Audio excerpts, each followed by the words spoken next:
It's a pleasure to speak under your chairship.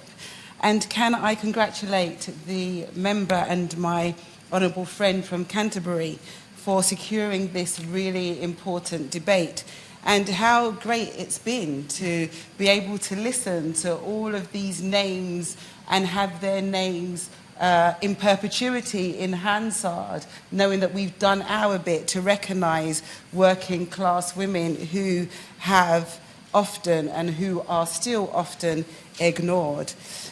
Working class women in history were referred to women quite unknown. The poorer suffragettes is how they were referred to.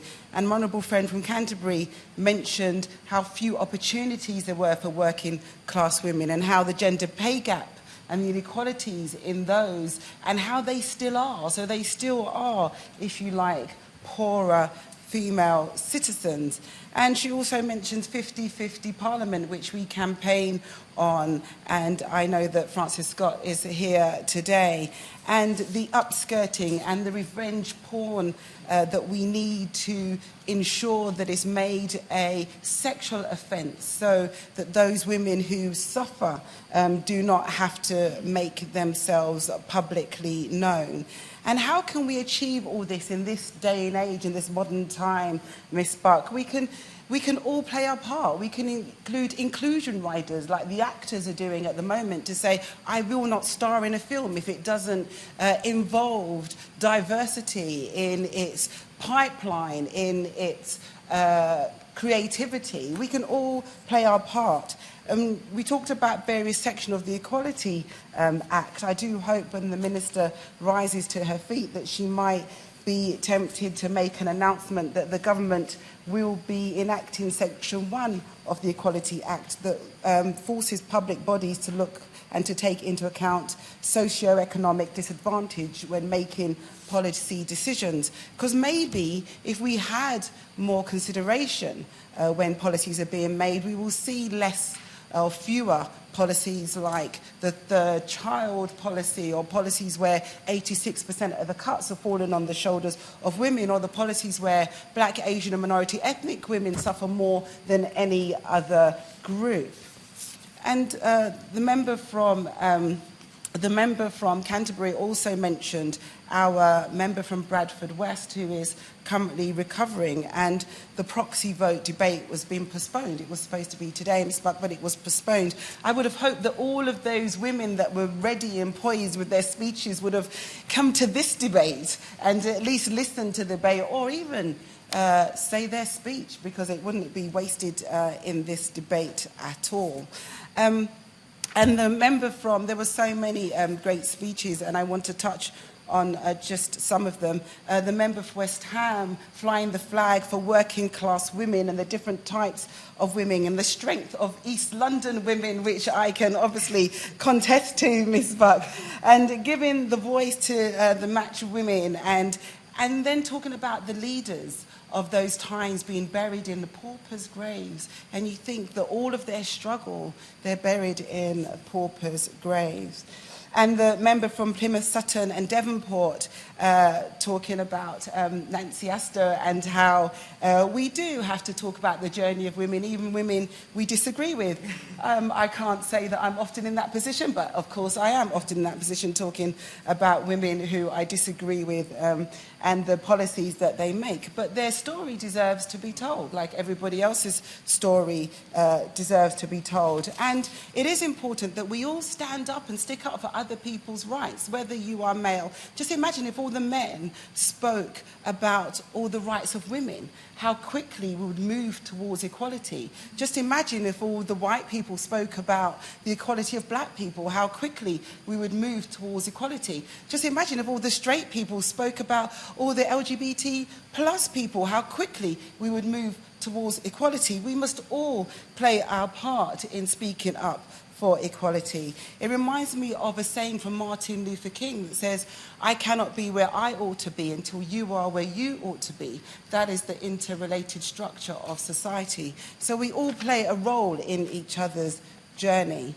And the member from Brighton spoke about Margaret Bondfield, the first female minister under Labour, and it got me thinking about all the firsts that Labour has done. And I would like to read them out, but it would take me at least an hour, so I know I haven't got that time to read it out. But there are so many firsts, and some of them are to be celebrated. We've had the first black female MP, the first lesbian minister, the first black female minister. That was myself, Miss Buck. So there were so many firsts that we could talk about, and there's also some sad firsts in that our Labour MP that was elected in 1928, Maureen Colquhoun, who was also gay and was outed by the Daily Mail, which shows you that, and that still happens today in this day and age, that newspapers think that that's okay, which still shows you just how far we have to go. And there were some great interventions about 1950s women, and the member for Slough, who's no longer in his place, but I'd like to thank him for wearing the colours of the suffragettes in his turban today. And he talked about Princess Sophia Dulip Singh and all of the women and the hidden histories that's been ignored or forgotten, which this debate today is shining a light on them. Miss Buck, poor women were treated worse than middle-class women. They were treated more brutally by the police, by the prison wardens, and by magistrates. And so I'm so pleased, as I've said, that we are recognising them today. And to remember them and their struggle is to remember our own struggles and to adopt the struggles as if it was and is our own. Alongside this growing women's suffrage movement was, as has been stated, the Women's Labour movement, which included groups like Women's Protective and Provident League, the Women's Cooperative Guild, the Women's Trade Union Association, and the women in the Young Independent Labour Party, probably known as Momentum today, maybe. They were referred to as radical suffragists. And I can't see what was radical about them apart from wanting equality, but these radical suffragists included people like Sarah Reddish, Ada Neal-Chu, Helen Silcock and Selina Cooper. And these women mobilised other women in the trade union movement, and then they mobilised almost 30,000 people to sign a suffrage petition. And 30,000 people, and this was without the internet. This was without Twitter, Facebook, mobile phones. This was without WhatsApp. And they mobilised 30,000 people. And Ada Neal-Chu said, if the NUWSS request had been granted in 1884, the entire class of wealthy women would be enfranchised. But crucially, the great body of working women, married or single, will be voteless still. It's a message that rings with me, true with me, and because of this radical suffragists, as they were known, they began to move away from, as my honourable friend from West Ham spoke about, from the NUWSS. And this reminded me of something that I did recently, Ms. Buck. I was a member of the women's WhatsApp group, and I became so frustrated with trying to get members of this group to understand and consider the intersectionality of women that in the end I exited that group. And I wasn't the only one. And it didn't feel radical leaving the group. It was just a click of the button, obviously. But it didn't feel radical leaving the group. But it reminded me of these powerful working class women. And it made me think that and realise that the fight for recognition and the fight for equality for all women is a constant struggle. And we have to constantly talk about it, constantly fight for it, otherwise it will be dragged backwards. And it's a stark realisation, really, because you would hope that we would have progressed. But These, I can't confirm and deny whether I joined a new radical women's WhatsApp group, Miss Buck. I cannot confirm or deny that. But these, those working class women broke away and formed Womanhood Suffrage, WSPU. And their strapline was, and their objective was, a vote for every adult woman, regardless of whether she owned property.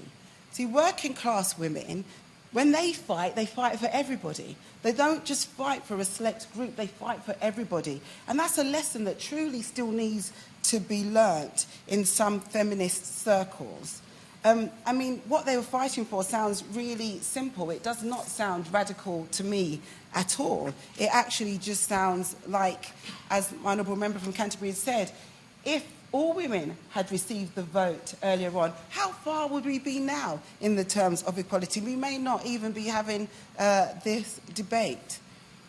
The first march, as we heard, was in East London. Trade unionists, Minnie Bladcock, Sylvia Pankhurst and Dora Montefiore, working class women, using their non-working day to march. So they worked 6 days a week, and on the one day that they were not working, they would march to Westminster and back. In a way, you can say that working class women committed more, in that they sacrificed more. They had the daily struggles of life. They had no home help. When they left on their one day, they had to go back and do everything else that they needed to do. They had less time, less money, less formal education, and yet still they fought, and they fought for everybody. They fought for food, they fought for their rights, they fought for dignity and respect, and they fought for every woman's rights. And they were known as radical? I don't get it, Miss Buck, I really don't. But later, the WSPU was taken over by wealthy women, and they moved away from their roots in the labour movement. They moved away from the trade union movement. They became ineffective, and they were too far removed from their roots. Some people will say that that's also been repeated in some circles. But Sylvia Pankhurst reclaimed the movement. And I agree with my honourable friend that we should maybe see a statue of Sylvia Pankhurst. And not all women were up for the fight. Some women described the working class women's movement as this: a working women's movement was of no value. Working women were the weakest portion of the sex. Their lives were too hard, their education too meagre to equip them from the contest. An insult, but let's hope that we're moving forward, Miss Buck. And the fact is, the 1918 Representation of People Act represented less than half of the adult working women in the UK. So the Equal Franchise Act was equal in 1928. And women fought for not just the right to vote, they fought for economic and social rights through the labour and the trade union movement. And we are still fighting for those rights today, as we have heard from many honourable members here today. So to forget the place of working class women, of disabled women, of black women in history is to be complicit in the misogynistic class war. And to forget the interconnectivity of the Labour Party and the Labour movement is to do a disservice to the truth. And in this day and age of fake news, the truth has never been so important. So it's important that we correct the record. It's important that we put on record the names of the working class women of each and every opportunity that we get. 2018 saw the first statue of women in Parliament Square, and I'm thankful for the Mayor for allowing that, making that happen. There are about 58 or so many working class women's names around the plinth. I, however, would like to see a statue of Sarah Parker Redmond, the only known black woman to have signed the Representation of People's Act. And I'm pleased to say that the Mayor of London and his team are meeting with me to discuss this proposal. And while I'm there, I might even plug for a little statue of Sylvia Pankhurst, member from Wales. So our job here in Parliament is to give a voice to the voiceless. Before she reaches the declaration, when I first got here, I tabled a question to DCMS asking for what are the official figures of the number of men and women representing statues and public art. And it's not a statistic that the UK government keeps. I think it is a statistic that we should keep. And so would you agree with me that we should be encouraging ministers to actually start recording equality in our public art as well, so we understand what the scale of the challenge we've got ahead of us? I thank the member for that intervention, and I absolutely agree, because only then can you be able to measure how far we've come and the progress and what still needs to be done. So I completely agree. Thank you. I'm grateful to my honourable friend for giving way. While she's advocating on behalf of the statues that we could build, maybe we could have a statue that had some of the working class women around it, like Minnie Baldock and Annie Keeney. Maybe they could stand shoulder to shoulder with the others that she wants on her plinth. Maybe we could have a real big platform with lots of women from the suffrage movement standing tall. How amazing would that be to kind of walk around different parts of London and the country and see statues of women and learn about their history and know that we've made that happen. And I think, you know, they always bang on about having two female prime ministers. Well, let's do it. We've got a female prime minister. I don't want a statue of the female prime minister. We've got all around the place. But what I'm saying is that we can have the female prime minister can make that decision. She can say, right, I give the money for this to happen, that we can embrace our rich and colourful and socialist history. Because our job is to give a voice to the voiceless, to uncover the hidden story. Should I have missed out socialist? Our job is to give a voice to the voiceless, to uncover the hidden stories, to put a name to another, to put a name to anonymous, to ensure that his story becomes her story, and that her story paints a true picture of a moment in time. Working class women fought for all women. So when women of today fight for the select privileged few, I find it hard to refer to them as feminists. And when they use their voice to amplify their privilege and ignore the cries of the less fortunate, I find it hard to wholeheartedly support the cause. So I hope that in time people will use their power and privilege for progress, because people talk about the legacy that they leave behind. I think that we need to talk about the foundation that we leave behind. And I think the women that are on the ladder of success should leave a foundation for an escalator. And the women who are on the escalator of success should leave the foundation for a lift. So those women coming behind us get to that destination quicker and smoother. Thank you, Ms. Butler.